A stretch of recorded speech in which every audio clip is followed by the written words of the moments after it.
Mr. Bradley is the best teacher I've ever had by far.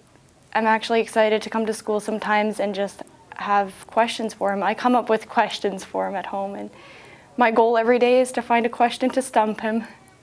I'm Dakota Bradley, and I'm honored to be the Edwin Parr nominee for Palliser Regional Schools. John Davidson School is a K-12 school serving our low German Mennonite population of Coaldale and surrounding areas. Well, Mr. Bradley was kind of in new uncharted territory or waters this year with offering a new program, high school programming. He's really had to step up and teach kind of everything under the sun, a very wide variety, to a wide variety of age groups. Another challenge that Dakota had this year was teaching a group of entirely English language learners. When I heard about Mr. Bradley being nominated, I was pretty surprised. I didn't actually know that they had an award for that, but I'm very happy for him. He definitely deserves it. He's, like I said, he's an amazing teacher, probably the best one I've ever had.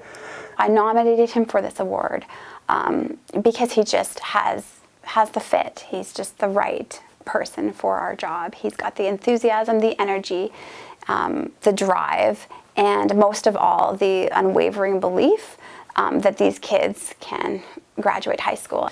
My overall teaching philosophy that I try to focus on is creating a love of learning.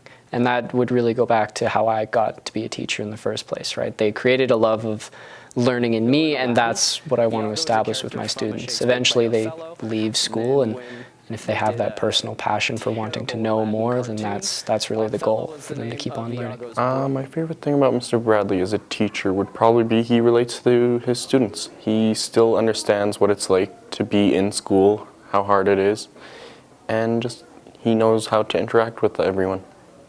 Well, building relationships is crucial in your students, not just to develop that learning environment where they feel safe enough to take risks and stretch their skills, but also it honestly just makes your job a lot easier, right? If students view you as a real human and not a teaching robot, then classroom management gets easier, learning techniques, maybe trying new things, everything gets easier. I think the year's gone well, but I'm very critical of my own practice, and I think I'd make many of the same decisions if I could do the year again, but everything would be better. That's what I'm looking forward to in next year, is making every single lesson better and improving my practice as I carry on.